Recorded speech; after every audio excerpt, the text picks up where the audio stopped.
Hi అండి, అందరికి నమస్కారం. నేను వేణు. సో డిఆర్పి ప్రొడక్షన్లో త్వరలో రాబోతున్న జనక అయితే గనక సినిమా దాని గురించి ఒక చిట్ చాట్. సరే, దానికి నేను ఎందుకు వచ్చాను అంటే it's my home banner DRP productions. So దాంట్లో నేను మా హన్షిత గారికి ఫోన్ చేశాను. కంగ్రాచులేషన్స్ అండి ఫస్ట్ ఆఫ్ ఆల్ హన్షిత గారు. ఫస్ట్ ఏంటంటే congrats for Filmfare award. Thank you. So నాకు హ్యాపీనెస్ ఏంటంటే కొత్త థాట్స్ని, కొత్త డైరెక్టర్స్ని ఇప్పుడున్న ఇండస్ట్రీలో ఒక డైరెక్షన్ ఛాన్స్ రావడం చాలా కష్టంగా మారిపోయిన టైంలో కొత్త కంటెంట్స్ని తీసుకొని కొత్త డైరెక్టర్స్ని ఇంట్రొడ్యూస్ చేయడానికి ముందుకు వచ్చారు. దానికి నేను నిదర్శనం. బలగం ద్వారా నాకు అవకాశం ఇచ్చారు. అట్లాగే Sandeep, hi Sandeep. So young talent మళ్ళీ ఇలాంటి వాళ్ళ దగ్గర కొత్త పాయింట్స్ అన్నిటిని తీసుకొచ్చి మీరు ముందుకు వస్తున్నారు. అండ్ ఇట్స్ సేమ్ టైం ఏంటంటే జనక అయితే గనక ట్రైలర్ ట్రెండింగ్ 1లో ఉంది. సో నేను చూసి నాకు ఆ కంటెంట్ కాన్సెప్ట్ కొత్తగా అనిపించింది. సీరియస్లీ కొత్తగా అనిపించినప్పుడు సో నా బాధ్యతగా నా సాటి డైరెక్టర్కి అండ్ నా హోమ్ బ్యానర్ కాబట్టి సో సపోర్ట్గా నేను వచ్చి విషయాలు మన తెలుగు ప్రేక్షకులతో కొన్ని షేర్ చేసుకుందాం. సుహాస్గా ఉన్నాడు. Suhas, hi Suhas. So first of all అందరికీ కంగ్రాచులేషన్స్, ఎందుకంటే ట్రెండింగ్ 1లో ఉంది ట్రైలర్. సో ఆర్గానిక్గా వెళ్ళింది అది. అంటే చూస్తే ఇప్పుడు మనం ట్రెండింగ్ 1 పెట్టగానే మిలియన్స్ ఆఫ్ వ్యూస్ అలా కాకుండా ప్రాపర్ వ్యూస్తో, ఆర్గానిక్ వ్యూస్తో ట్రెండింగ్ 1కి వచ్చింది. సో అది ఆర్గానిక్గా వచ్చింది అనేది నాకు క్లియర్ కట్గా అర్థమైంది అనమాట. ట్రెండింగ్ 1 రాగానే ఒక 10 మిలియన్స్ అలా కాకుండా మనకు 6 lakhs 7 lakhs అని మెల్లిగా వెళ్తుంది. సో అది ప్యూర్ ఆర్గానిక్ అని నా ఫీలింగ్ అది. సో అట్లాగే నాకు ట్రైలర్ చూసినప్పుడు కూడా బాగుంది అనిపించిందండి. మళ్ళీ ఒక యూనిక్ కంటెంట్ ఉంది. ప్రాపర్ ఫ్యామిలీ డ్రామాలో ఒక ఇప్పుడున్న బర్నింగ్ ఇష్యూ, అంటే ఇప్పుడున్న పిల్లలకి స్కూల్ ఖర్చులు కానీ, వాళ్ళని పెంచడానికి జరిగే ఖర్చులు కానీ, వాళ్ళ బాధ్యతలు ఎక్కువైపోయినాయి ఇప్పుడు. సో ఆ పాయింట్ తీసుకొని దీన్ని చేశారని నాకు క్లారిటీగా అర్థమవుతుంది. అండ్ ఒక జెన్యున్ ఫాదర్ నా పుట్టబోయే పిల్లలకి మంచి లైఫ్ ఇవ్వాలి, మంచి ఫ్యూచర్ ఇవ్వాలి. అది ఇవ్వనప్పుడు నేను కనేందుకు అనేది సో ఆ పిల్లలకి ఎలాంటి భవిష్యత్తుని ఇవ్వాలి, ఇప్పుడు నేను ఇవ్వగలనా లేదా, నా లైఫ్ ఇలా ఉంది అని ఆలోచించే తండ్రి కథ అని నాకు అనిపిస్తుంది. అదే నా బ్రో ఎక్కువ డీటెయిల్ ఇచ్చాను. నాకు ట్రైలర్ చూస్తే అది అనిపించింది. హీరో క్యారెక్టరైజేషన్ కూడా అంతే సార్. యాక్చువల్గా మనందరం కూడా అలాగే ఆలోచిస్తాం. ఒక తండ్రిగా మన వైఫ్కైనా మన పిల్లలకైనా మనం బెస్ట్ ఇద్దాం అనుకుంటాం. అలా ఇవ్వలేనప్పుడు ఎందుకు అని ఆలోచించే పాత్రనే మన సుహాస్ గారు ప్రసాద్ అనే పేరు మీద చేశాం సార్. నిజం. సో దాని దగ్గరకు వచ్చే ముందు హన్షిత గారు కంగ్రాచులేషన్స్, బ్యాక్ టు బ్యాక్ వస్తారే ఉన్నాయి సినిమాలు. అండ్ ఇది కూడా ట్రెండింగ్ 1లో ఉంది. అండ్ ప్రభాస్ గారి చేతుల మీదుగా దీని టీజర్ వచ్చింది. సో ఇది కూడా సాలిడ్గా వెళ్తుంది. చిన్నగా స్టార్ట్ అయ్యి చాలా పెద్దగా ఫాస్ట్గా మూవ్ అవుతుంది, అది కనిపిస్తుంది. సో మళ్ళీ మంచి హిట్ కొడుతున్నారని నాకైతే అనిపిస్తుంది. అవును, ఐఎమ్ ఆల్సో క్వైట్ పాజిటివ్ అండి. లైక్ ద వే మొత్తం షేప్ అప్ అయింది, it's quite positive.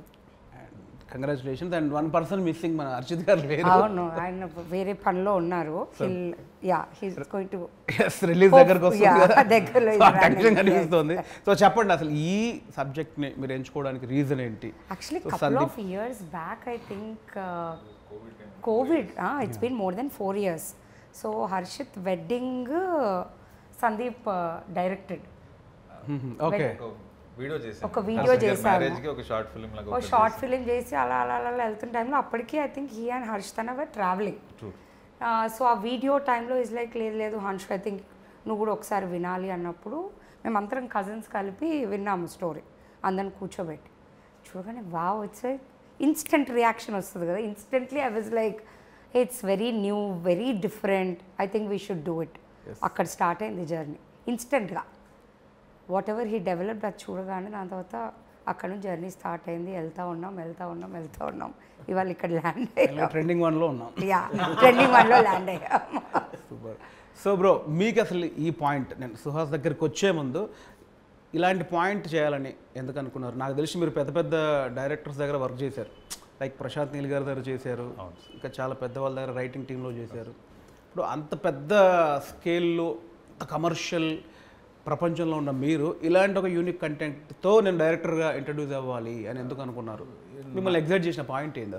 రైటింగ్గా A కథకైనా fit అవుతాను అనిపించింది సార్. బట్ డైరెక్షన్ చేయాలంటే నా జానర్ ఆఫ్ సినిమా కథలు ఇవే అనిపించినాయండి. నేను మిడిల్ క్లాస్ కుటుంబం నుంచి వచ్చినవాడిని, మా నాన్న రైల్వే ఎంప్లాయీ.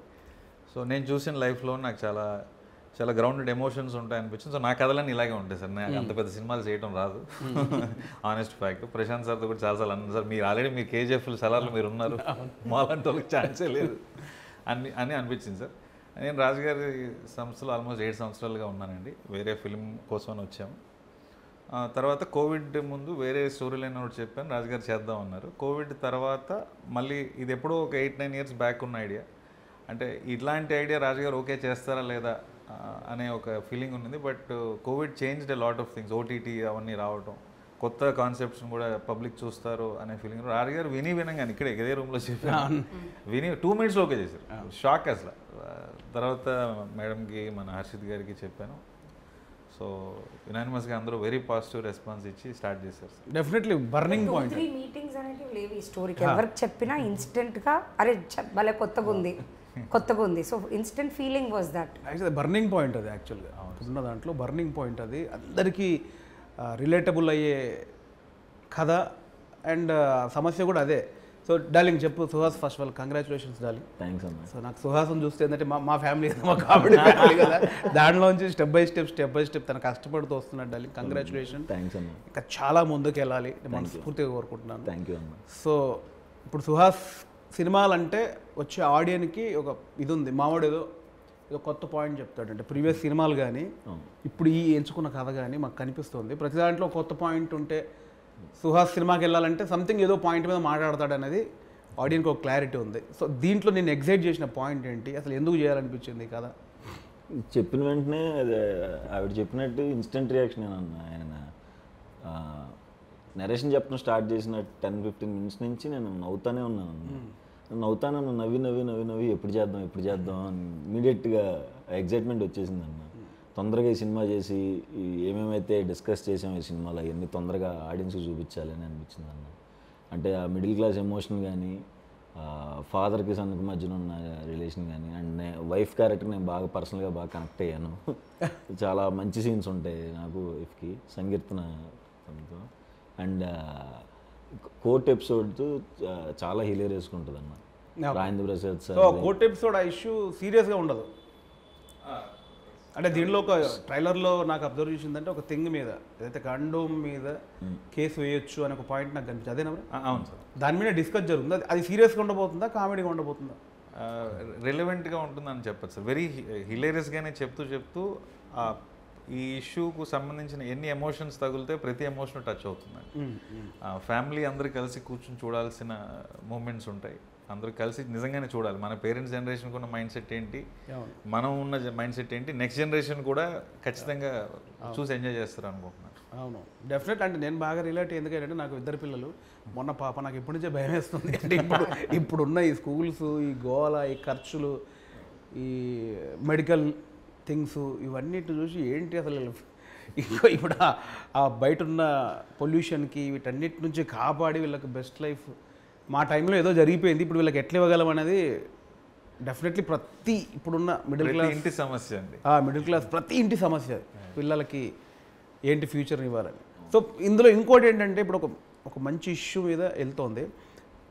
చాలా మిడిల్ క్లాస్లో ఉండే ఒక బామ్మ, తండ్రి కొడుకులకు మధ్యలో ఉండే గొడవ, కొడుకుని వెనకేసుకొచ్చే తల్లి, ఆ చిన్న చిన్న ఇళ్ళల్లో మిడిల్ క్లాస్ హస్బెండ్ భార్యకు మధ్యలో ఉన్న రొమాన్స్, ఇవన్నీ ఎట్లా డిజైన్ చేశారు మీరు? అంటే మీకు లైఫ్ ఎక్స్పీరియన్స్లో ఉన్నాయా, లేక అంటే ప్యూర్గా కనిపిస్తుంది ఒక బామ్మ ఒక నాన్న వాళ్ళిద్దరి మధ్యలో టామ్ అండ్ జెర్రీ గొడవలు? మనం చూసినవే సార్. మనకి అందరికీ మనం అందరం కామన్. సమ్మర్ వెకేషన్కి అంటే నాయనమ్మ ఇంటికో అమ్మమ్మ ఇంటికి వెళ్ళేవాళ్ళం. అక్కడ అందరం కజిన్స్ కలిసేది, నాయనమ్మని ఆటపట్టించేది, బాబాయిల దగ్గర మామయ్య దగ్గర దెబ్బలు తినేది. సో ఈ ఎమోషన్సే అన్నీ చూస్తున్నాం కాబట్టి మోస్ట్లీ అదే రాశాను. కొత్తగా క్రియేట్ చేసింది అని అయితే నేను అనుకోను సార్. మనం చూసినవే మన పక్కింట్లో జరుగుతున్నట్టుగానే డీల్ చేశాను సార్. సో ఎట్లా ఎంజాయ్ చేశారంటే కాస్టింగ్ అయితే చాలా చాలా బాగుంది. ఫస్ట్ ఆఫ్ ఆల్ గోకరాజ్ గారు ఫాదర్గా ఆ కెమిస్ట్రీ భలే వర్కౌట్ అయిందని కనిపిస్తోంది.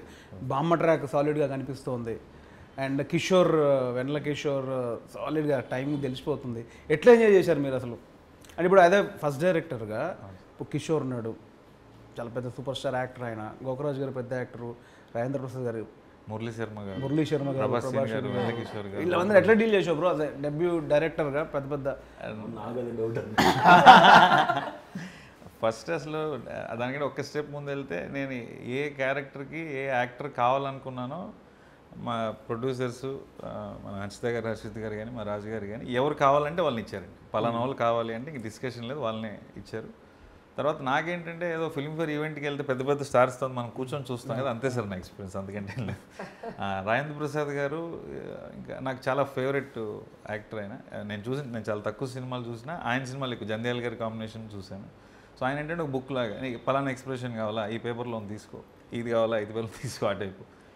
కిషోర్ గారు అయితే మనం ఒక సీన్ను ఇదే అని చెప్తే దాన్ని ఇంప్రూవైజ్ చేసి ఇంకా బెటర్ చేసేవారు. కిషోర్ గారు ప్రభాస్ గారి కాంబినేషన్ అయితే అవుట్ స్టాండింగ్గా వర్కౌట్ అయింది, అవుతుంది అని నమ్ముతున్నాను సార్. మురళీ శర్మ గారు ప్రెసెన్స్ ఎక్స్ట్రాడినరీగా వచ్చింది. నాకైతే ప్రతి ఆర్టిస్ట్ ప్రతి టెక్నీషియన్.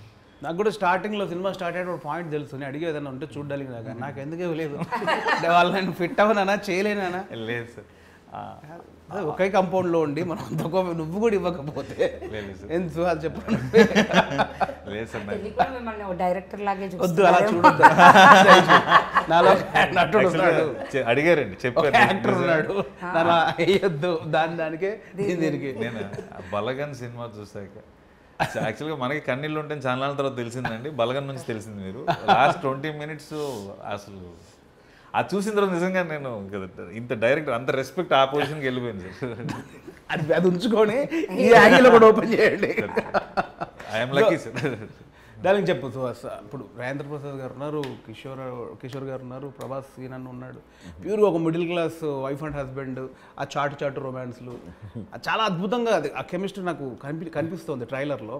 ఎట్లా ఉంది మీకు వీళ్ళందరితో వర్క్ చేయడం అండ్ సంగీత గారితో చేయడం? ఫస్ట్ తను మలయాళం అమ్మాయి అని చెప్పారన్న.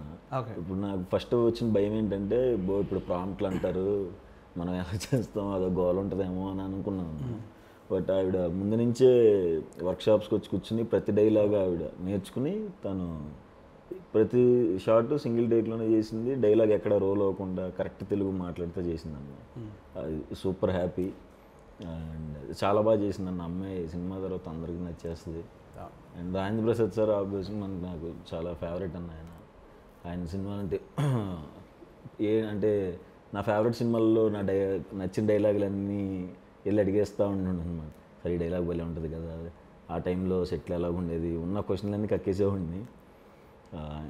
నెక్స్ట్ లెవెల్ ఎక్స్పీరియన్స్ అన్న. అండ్ కిషోర్ అన్న అండ్ ప్రభాస్ సీన్ అన్నదైతే వాళ్ళిద్దరు సెట్లో ఉన్నప్పుడు అన్న అసలు ఇంకా నవ్వుతూనే ఉంటాం, పొట్టబట్టుకుని అన్న ప్లీజ్ అన్న ఆపండి అన్న అనేదాకా. వాళ్ళిద్దరు ట్రాక్ అంటే సినిమాలోనూ అలాగే ఉంటుంది, ఆఫ్లైన్ కూడా అంతే నవ్వించారన్న.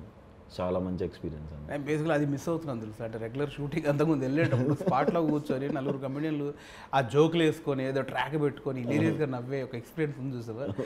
ఈ రూమ్ 4 గోడల మధ్యలో ఉండేవారికి గుర్తొస్తే అదే ఒక బాధ. అప్పుడు కలిసినప్పుడు కూడా మిస్ అవుతున్నాను, మిస్ అయిపోతున్నా. నాకు సడన్గా వాళ్ళందరితో కూర్చొని అవుట్డోర్ 10 రోజులు వెళ్ళి అట్లా ఉంది. సో ఏం లేకుండా 4 గోడల మధ్యలో ఉండి ల్యాప్టాప్ ముందు పెట్టుకొని ఈ డిస్కషన్లతో ఇట్లా వచ్చేసి ఒక ఇంటర్వ్యూలో చెప్పారు, మనం ఆర్టిస్ట్కి వెళ్తే ఏ వాటర్ తీసుకురా ఏ షార్ట్ తర్వాత తీసుకో, డైరెక్టర్ అయ్యాక నాకు అర్థమవుతుంది సీరియస్గా. సో అంశద్ గారు మీరు చెప్పండి, ఇప్పుడు తను లైన్ చెప్పగానే ఒక 2 minutesలోనే మీకు అనిపించింది దీంట్లో ఏదో ఉందని. సో ఆ పేపర్ మీద పెట్టిన ఆ నరేషన్లో ఉన్నది మీకు స్క్రీన్ మీద ఇప్పుడు చూస్తున్నారు. సో ఎప్పుడు కాన్ఫిడెంట్ వచ్చింది? తను కథ చెప్పాడు, బట్ ఇతను తీయగలడా లేదా, అది చెప్పింది ఎగ్జిక్యూట్ చేయగలడా లేదా అని మీకు ఎప్పుడు అనిపించింది? అంటే ఒక షెడ్యూల్ చూసిన తర్వాత అనిపించిందా, లేదా స్పాట్లో తన వర్కింగ్ స్టైల్ చూసినప్పుడు? Like we were always already proven writing side he's extraordinary అనేది it's already proven thing. Yeah this is his first movie కాబట్టి almost like the way he was handling and almost స్టార్టింగ్లోనే I think he got catch of everything in the first schedule itself, I think. Yes, వెళ్ళిపోవచ్చు హ్యాపీగా. So first షెడ్యూల్లోనే మాయ చేశారు bro, ఇది వద్దని lock చేశారు. అంటే కథతోడే ఉంటుంది, బట్ స్టెప్ బై స్టెప్ అందు ఉంటాయి కదా. టెక్నీషియన్స్ యా కెమెరామెన్ గారు సాయి శ్రీరామ్ గారు, నాకు ఆయన ముందు నుంచి ట్రావెల్ ఉంది. సో ఆయన డిఓపిగా రావటం, ఆర్ట్ డైరెక్టర్ రామ్ కుమార్ గారు రావటం, మన మ్యూజిక్కి విజయ్ బుల్గనేని గారు మెయిన్ టెక్నీషియన్స్ నాకు పిల్లర్స్గా నిలబడ్డారు సార్. వాళ్ళ వల్లే సాయి శ్రీరామ్ గారి సెట్లో ఆర్ట్ డైరెక్టర్ సపోర్ట్ వల్లే 47 డేస్లో షూట్ చేసామండి. యూజువల్లీ మనకి ఆ main technician, cameraman, editor, music director, art director వాళ్ళు మెయిన్ బేసిక్గా డైరెక్టర్కి వాళ్ళ ప్రొడక్షన్ నుంచి అది మనకు సాలిడ్గా వచ్చినప్పుడు ఇక మిగతా పనులు చేసుకోవడానికి మనం మైండ్ పెడతాం.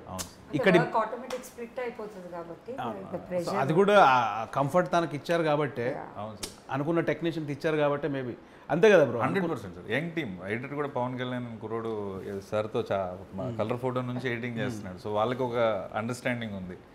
టెక్నీషియన్ యాక్టర్స్ నేనేం అడిగితే అది వచ్చినాయి సార్. ఆ విషయంలో వెరీ వెరీ లక్కీ. ప్రొడ్యూసర్స్గా, ప్రొడక్షన్ హౌస్గా వాళ్ళు మీరు అడిగిందాన్ని వాళ్ళు ఇచ్చారు. డెఫినెట్లీ వాళ్ళు అడిగింది కూడా 7th మీరు ఇస్తారని నాకు నమ్మకం.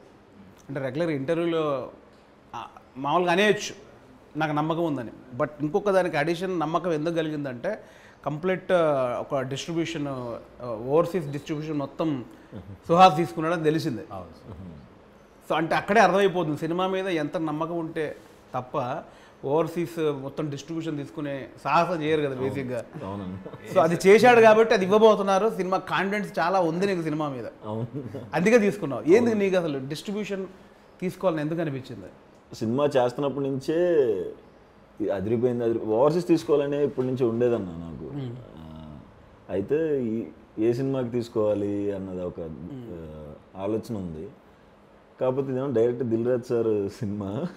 మనం అసలు అడిగితే వీళ్ళు ఏమనుకుంటారో, ఏమంటారు, ఇలా తిరిగి చూస్తారా, ఏంటి పరిస్థితి అని ఫస్ట్ మెల్లగా మా డైరెక్టర్ని అడిగా, సార్ కొంచెం మాట్లాడండి అంటే ఆయన దిల్ రాజు సార్తో మాట్లాడారు.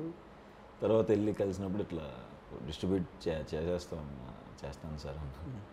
ఓకే అన్నారు. అంత ఈజీగా అయిపోద్ది అని కూడా నేను అనుకోలేదన్నా. ఓకే షూర్ కదా అన్న. షూర్ సార్ అని అలా వచ్చిందన్న. చాలా హ్యాపీ. అది వస్తుందో రాదని భయపడ్డాను.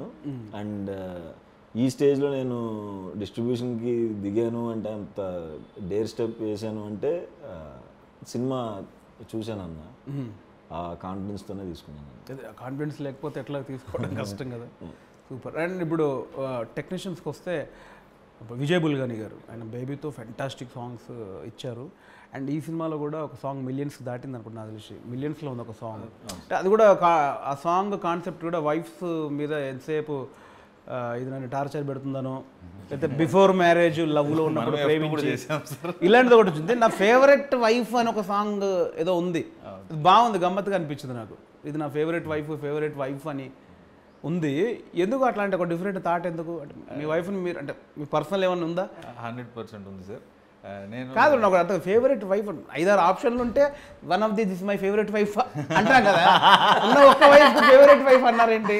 అంటే పెళ్లి చూపులు 4-5 జరిగి ఒకరు సెలెక్ట్ చేసి ఉంటాం కదా సార్. ఆ యాంగిల్ వచ్చారా? లేదు నాకు ఇప్పుడు ఫేవరెట్ 4 ఛాన్సులు ఉంటే 1, 2, 3 థర్డ్ నా ఫేవరెట్ అన్నట్టు ఉంటుంది. ఒకటే వైఫ్ కదా, ఫేవరెట్ వైఫ్ ఎందుకు?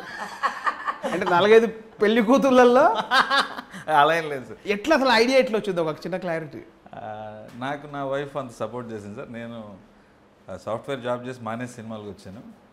సో అన్యూస్పిన్ ఆల్మోస్ట్ 10-12 ఏళ్ళు అవుతుంది ఈ స్టెప్ జరగక ముందు.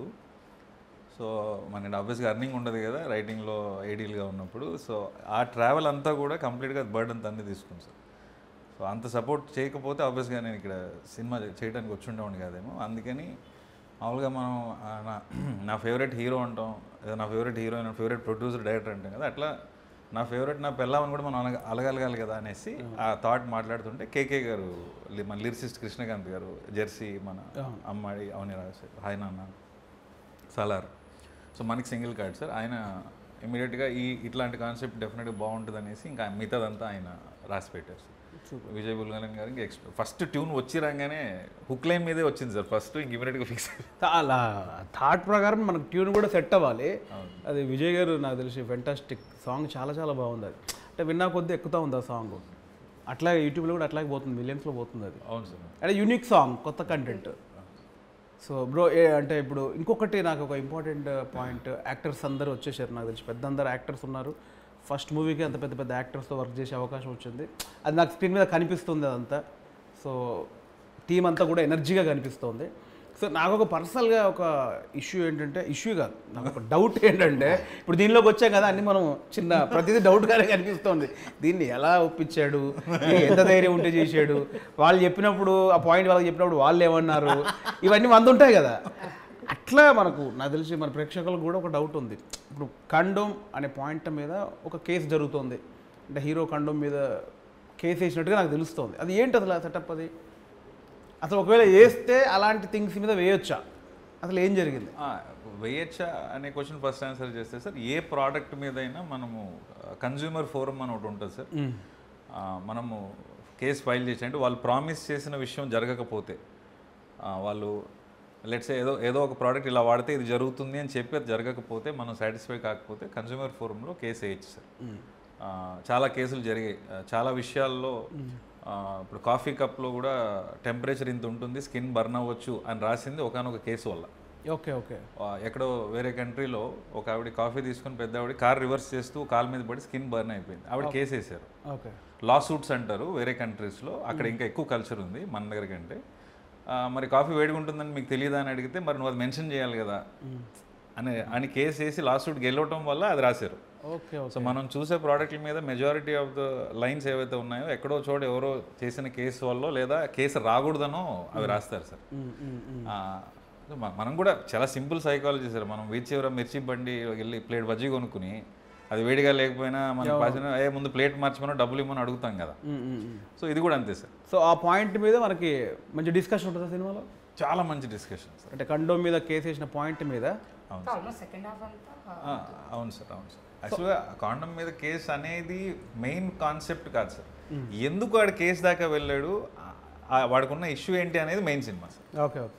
మీకు ఎలా అనిపించిందండి? ఇప్పుడు బేసిక్గా ఫ్యామిలీ మొత్తం, అంటే బామ్మ ఉంది, తండ్రి కొడుకులు, beautiful middle class wife and husband, దీంట్లో ఈ ఇష్యూ పెడితే మళ్ళీ ఫ్యామిలీ ఏదైతే డిస్టర్బ్ అయిపోతారా, వాళ్ళు తీసుకుంటారా లేదా అని మీకు నమ్మకం ఎక్కడ కలిగింది అసలు? అంటే అదే నాకు అనిపించిన డిఫరెంట్ పాయింటే అది. సో ఒక సో అండ్ సో ప్లానింగ్లో ఉండే ఒక మిడిల్ క్లాస్ అబ్బాయికి వాడు అన్ని ప్లాన్గా చేసుకుంటారు, ఈ మంత్ ఇది చేయాలి అది చేయాలి, అలా ప్లాన్ చేసుకునేవాడు సడన్గా అన్ఎక్స్పెక్టెడ్లీ ఒక బేబీ వస్తే ఎంత బర్డెనో ఆర్ ఎంత responsibility in today's life. So దానికోసం హీస్ ఫైటింగ్. ఓకే. నాకు నచ్చింది ఆ పాయింట్ యాక్చువల్లీ. నీకు ఎలా అనిపించింది సుహాస్? అంటే సెకండ్ హాఫ్లో మేజర్గా వచ్చేది అది, మేజర్ సెటప్ అవుతుంది కదా ఒక కండోమ్ మీద కేసు అనేది. ఇది రీచ్ అవుద్ది, ఇది ఇప్పుడు నన్ను అభిమానించే ప్రేక్షకులు ఇది కనెక్ట్ అవుద్ది అని ఎక్కడ నీకు అది పాయింట్ ఎగ్జైట్ అయింది? అంటే నాకు ఇది మనం ఎక్కడ ఆ పదం వాడలేదన్న సినిమాలో, ప్రొడక్ట్ అనేవి మాట్లాడుతున్నాం. What ever it is, product చూపిస్తే తెలిసిపోద్ది కదా. అదే అంటే ఆ పదం ఎక్కువసార్లు రాకుండా ప్రొడక్ట్ అని అనుకుంటా కొన్నిసార్లు వచ్చింది, కానీ అదేం బ్రెయిన్లో ఉండదన్న చూసే వాళ్ళకి, అంత వేరే ఎమోషన్ మీద వెళ్ళిపోతాం. అంతే అంతే. ప్రొడక్ట్ అనుకున్నా దానివల్ల వచ్చే జెన్యున్ విషయాలు మాట్లాడుతూ ఉన్నా. సినిమా అయిపోయేపటికి smaller picture, the bigger picture is the family and అది మీరు ఏదైతే బర్నింగ్ ఇష్యూ అంటున్నారో అది మెయిన్ పాయింట్. అది మాట్లాడడానికి మన రైటింగ్ భాషలో ఏదో క్యాటలిస్ట్ అని ఏదో అంటూ ఉంటారు కదా, అట్లాంటి అంశం ఇది సార్. ఓకే. సో ప్రతి ఇంటిలో జరిగే డిస్కషనే ఎవరికి తెలియదు కదా. ఇవాళ జనరేషన్లో కాండమో లేకపోతే సేఫ్టీ అనేది పెద్ద మ్యాటరే కాదు, బట్ స్కూల్ టెక్స్ట్ బుక్స్లో కూడా అవేర్నెస్ కింద చెప్తున్నారు. సో అసలు అది ఇవాళ మైండ్ సెట్ కాదు, అసలు పెద్ద ఇష్యూ కూడా సార్. మనం జీరో వల్గారిటీ సినిమా మొత్తం. నేను అందుకే చాలా కాన్ఫిడెంట్గా పేరెంట్స్ మన పెళ్ళిడికి వచ్చిన పిల్లలు వాళ్ళ పిల్లలు కూడా కలిసి చూడగలిగిన సినిమా అని ఆనెస్ట్గా ధైర్యంగా చెప్తాను. అది డెఫినెట్లీ ప్రజలకి సబ్జెక్ట్ మీద ఇంకా అవగాహన పెరగాలి. రీసెంట్లీ ఓ మై గాడ్ 2లో కూడా అవును సార్, సెక్స్ ఎడ్యుకేషన్ అనేది పిల్లలకి ఒక చిన్న స్థాయి నుంచే చెప్తే వాళ్ళకు క్లారిటీ ఉంటుంది. చాలా ఇంపార్టెంట్ ఇష్యూ అది. అంటే ఆ ప్రోడక్ట్ని ఏదో ఇంకో రకంగా అనుకుంటున్నారు, అది ఇప్పుడున్న జనరేషన్కి మనకి దాన్ని ఏమంటారు, ఆ ఎడ్యుకేషన్లో ఒక భాగం అవ్వాలి. దాని గురించి అందరికి తెలిస్తేనే కదా. నాకు ఒక చిన్న సోషల్ ఒక బాధ్యత, సామాజిక బాధ్యత కూడా ఇది 100%. నాకు అట్లా అనిపిస్తుంది బేసికలీ. అంటే మనకి నానమ్మల కాలం నుంచి అదేంటి చిచి అని అంటారు, ఆ చిచి కాదు ఇది ఇప్పుడున్న సొసైటీకి అది తెలియవలసిన విషయం. స్కూల్స్ దగ్గర నుంచి 3-4 ఇయర్స్ దగ్గర నుంచి like the awareness coming and మనం కూడా everybody possible we have to do our part చేయాలి. సో అది నాకు తెలిసి మంచి పాయింట్. నాకు అది పర్సనల్గా ఆ పాయింట్ చాలా మంచిదని నేను దాని గురించి అడిగాను బేసిక్గా. ఆ డీటెయిల్ ఆడియన్స్ కూడా తెలియాలని, నా పర్సనల్గా అది అవేర్నెస్ రావాలి అందరికీ. నిజం, చాలా very very honestly very good question. అది నిజం కూడా సార్. మనం కూడా అవేర్నెస్ అనే డైమెన్షన్తో పాటు we are actually discussing even bigger thing. అంతకంటే పెద్ద సమస్య మనైతే పిల్లలు ఇవాళ రోజున ఉన్న ఖర్చులు కానీ, పెంచాలనుకుంటే వచ్చే భయాలు కానీ, అది కూడా డిస్కస్ చేస్తున్నాము. మన ఇంట్లో మనం ఎలా మాట్లాడుకుంటామో ఒక నాన్న కొడుకు అమ్మ కూతురు లాగా మాట్లాడుకున్నట్టే ఉంటుంది సార్ సినిమా అంతా కూడా. ఆ ముందు ఫస్ట్ ఆఫ్ ఆల్ మన బ్యానరే ఫ్యామిలీ బ్యానర్. ముందు సినిమా ఎక్కదు. ఇప్పుడు దిల్రాజు గారి సినిమా అంటే ఫ్యామిలీ సినిమాలకి ఒక బ్రాండ్ అది. అండ్ డిఆర్పి కూడా స్టార్ట్ అయింది. ఇప్పుడు మన ఫస్ట్ సినిమా బలగం మన దాంట్లో వచ్చింది, అది ఫ్యామిలీ. ఇది కూడా ఫ్యామిలీకి అవేర్నెస్తో పాటు మళ్ళీ ఆ కుటుంబ వాళ్ళ రిలేషన్స్, తండ్రి కొడుకుల రిలేషన్ కానీ, వైఫ్ అండ్ హస్బెండ్, బామ్మ, అవన్నీ ప్యూర్గా మళ్ళీ ప్యూర్ ఫ్యామిలీ సినిమా కనిపిస్తుంది. కొద్ది గొప్ప మీరు సెట్ చేసిన ప్రెషర్ అని చెప్పాలి. వీళ్ళిద్దరు కలిసి మనకి సెట్ చేసింది. ఇది బ్యానర్ ఫస్ట్ సినిమా బలగం చేశారండి. Out standing response. మనమే కానీ లేట్ సంగతి. నెక్స్ట్ మన సినిమా వస్తుంటే ఎలాంటి సినిమా రావాలి, మళ్ళీ మంచి సినిమా చేయలేదు, సెట్ చేసి అనుభవిస్తున్నాను. అదంతా ఇక్కడ ఉండి అది అనుభవిస్తుంది. ఇంత వైట్ ఉండేది కాదు బ్రో. చూడు ఇది వచ్చేసింది. మా అన్నయ్యకి విగ్ ఉంటుంది, విగ్ లా ఉంటుంది. ఆయన 55 ఏళ్ళు. నాకు పోయింది, సగం విగ్ పోయింది. చిన్న ప్లాట్ ఓపెన్ అయింది, చిన్నది 50 యాడ్స్. ఆ ప్రెషర్ ఉంది, లేదు మాకు సార్. అంత మంచి సినిమా ఫస్ట్ బ్యానర్ నుంచి వచ్చాక అది ఎంత రెస్పాన్సిబిలిటీ యాడ్ చేస్తుంది. ముందు రాజు గారు అంటేనే ఒక brand. Next DRP banner, young producers, next Jan producers కొత్త ఐడియాస్ తీసుకొని వస్తున్నారు. ఇంకొక 10 మంది డైరెక్టర్లు ధైర్యంగా వచ్చి మేము ఇక చెప్పచ్చు అనే సంస్థలాగా నిలబడాలని నేను తీసుకున్న రెస్పాన్సిబిలిటీ కూడా అనిపించింది సార్. అందుకే వెరీ వెరీ ఆనెస్ట్ ఫిలిం అని నేను డెఫినెట్లీ ట్రూ బ్రదర్. యాక్చువల్లీ ఇప్పుడు నేను మీకు నిజంగా థ్యాంక్స్ చెప్పేది ఏంటంటే, డిఆర్పి బ్యానర్ ద్వారా ఒక 4 వచ్చాం ఇప్పటికీ. ఒక యంగ్ డైరెక్టర్స్, ఒక కొత్త పాయింట్. వాళ్ళని ఈ కొత్త పాయింట్లు తీసుకోవడానికి కూడా వెల్కమ్ చెప్పే పరిస్థితిలో లేనప్పుడు ఒక బ్యానర్, ఒక కొత్త పాయింట్ ఉంటే ఆ బ్యానర్ వెల్కమ్ ఉంది, కొత్త వాళ్ళకి అక్కడ అవకాశం ఇస్తున్నారు అనేది ప్రూవ్ అయింది. ఇప్పుడు నాతో అయింది, ఇప్పుడు సందీప్ గారి ద్వారా అయింది, ఇంకా 2 సినిమాలు మనవి వస్తున్నాయి, లవ్ మీ ద్వారా అయింది. సో చాలామంది యంగ్ డైరెక్టర్స్ మన బ్యానర్ నుంచి రావాలని మనస్ఫూర్తిగా కోరుకుంటున్నాను నేను. ఇంకా ఇలాంటి యంగ్ డైరెక్టర్స్ చాలామంది ఎంకరేజ్ చేయాలి. వాళ్ళందరికీ ఒక డిఆర్పి అలా అభయాస్తల్లా కనిపించాలి. మేము కూడా అదే వెయిటింగ్. ఇంకా చాలా కొత్త పాయింట్స్ వినాలి, ఇంకా కొత్తగా ఎక్సైట్ అవ్వాలి. సో సుహాస్ ఓవరాల్గా అంటే ఇప్పుడు సుహాస్ ఫ్యాన్స్ ఏం ఎక్స్పెక్ట్ చేసి రావచ్చు? జనక అయితే గనక, నాకు ఇంకోటి అనిపించింది, సారీ, ఇప్పుడు జనక అయితే గనక దాని గురించి మాట్లాడాలి ముందు. టైటిల్ నాకు ఫస్ట్ హర్షిత్ గారు చూపించినప్పుడే ముందు కన్ఫ్యూజ్ అయ్యారు 2 రోజులు. అంటే నాకు కొంచెం కథ తెలుసు కాబట్టి కథ క్యాప్ట్ బేసిక్గా నాకు పాయింట్ సెటప్ అంతా తెలుసు కాబట్టి జనక అయితే గనక నాకు తెలుసు. బట్ వినగానే కొంచెం జూలకటక చట్పట్లాగా ఉంది, అది విచిత్రంగా అనిపిస్తుంది. అంతే కదా, ఇప్పుడున్న జనరేషన్లో సింగిల్ వర్డ్స్ అన్నీ నడుస్తున్నాయి, సింగిల్ వర్డ్లు, ఇంగ్లీష్ వర్డ్లు. ఇందులో జనక అయితే కనుక సంస్కృతం ఏంటిది, ఇది ఎక్కుద్దా లేదా అనే ఎట్లా టైటిల్ని మీరు అంటే కథ కరెక్ట్ నాకు తెలిసి ఇప్పుడున్న ట్రెండ్కు విరుద్ధంగా ప్యూర్ తెలుగులో ఇలా ఎందుకు పెట్టాలనిపించింది అసలు? ప్రాబబ్లీ ఇందాక చెప్పిన రాజేంద్ర ప్రసాద్ గారు, జంధ్యాల గారి సినిమాలు ఇన్ఫ్లుయెన్స్ అని చెప్పాలి సార్. చూసిన కొద్ది సినిమాలు ఆల్వేజ్ చూశాను సార్. సో జంధ్యాల గారు అంటే నాకు రైటింగ్ సైడ్ దేవుడి కింద లెక్క.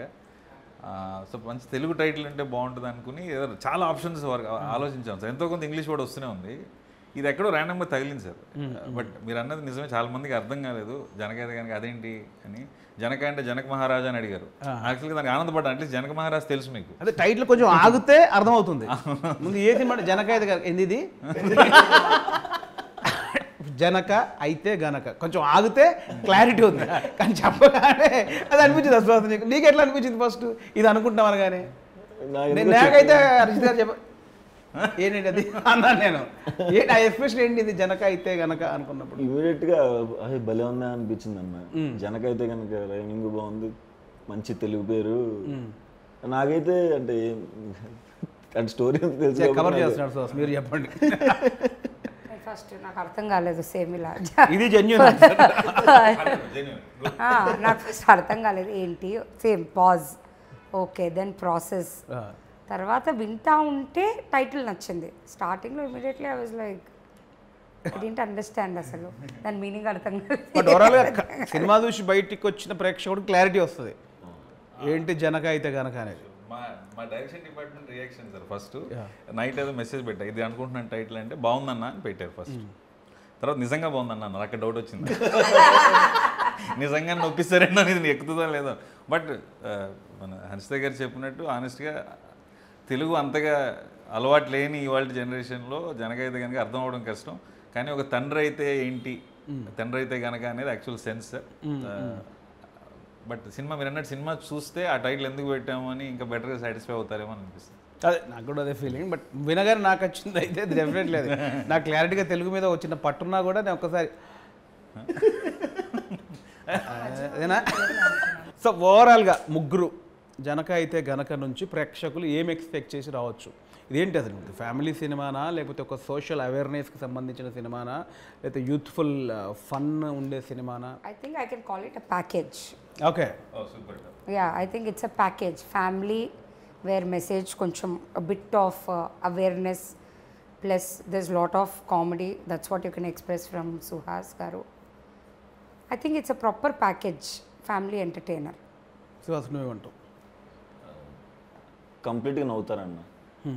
ఎట్లాంటి టెన్షన్స్ ఉన్నా చక్కగా వచ్చారు 2 గంటలు నవ్వుకుని మధ్యలో అలా కళ్ళు చెమర్చి కొంచెం ఇలా రిలీజ్ అయ్యి క్లాప్స్ కొట్టి మళ్ళీ నవ్వి థియేటర్ నుంచి బయటకు వెళ్తారు. Super bro. మీది అదే డైరెక్టర్గా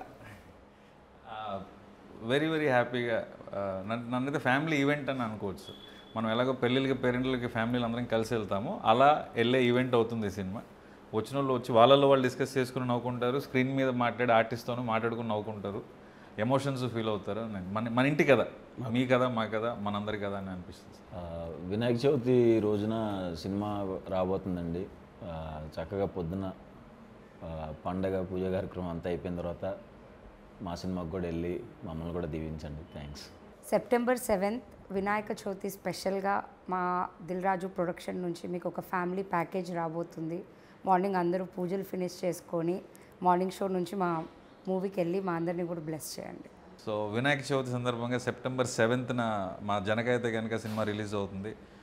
సో వినాయకుడి ఆశీస్సులు మన అందరి మీద ఉండాలని ఎలా కోరుకుంటామో ప్రేక్షకుల ఆశీస్సులు మా మీద ఉండాలని కోరుకుంటూ మీరు థియేటర్లోనే చూస్తారని ఆశిస్తూ అందరినీ వెల్కమ్ చెప్తున్నాను. ప్లీజ్ వాచ్ జనకైతే కనుక on September 7th in your nearest theatres. Thank you. So ఇదండి జనక అయితే గనక డిఆర్పి ప్రొడక్షన్ నుంచి నెక్స్ట్ మంత్ September 7th థియేటర్స్లోకి వస్తుంది.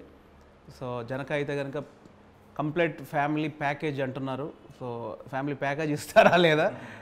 నాకైతే అంటే మా బ్యానర్ అని కాదు, నేను ఇంటర్వ్యూ చేయడానికి ముందుకు వచ్చానంటేనే నాకు దానిలో జెన్యున్గా ఒక పాయింట్ నచ్చింది. అవేర్నెస్ ఉంది, ప్యూర్ ఫ్యామిలీ డ్రామా ఉంది. సో నాకు నచ్చుతుంది అనిపిస్తుంది. సో డెఫినెట్లీ ప్రేక్షకులందరూ September 7th జనక అయితే కనుక థియేటర్లోకి వచ్చి చూసి కొత్త టీంని ఎంకరేజ్ చేస్తారని మనస్ఫూర్తిగా కోరుకుంటున్నాను. Thank you so much.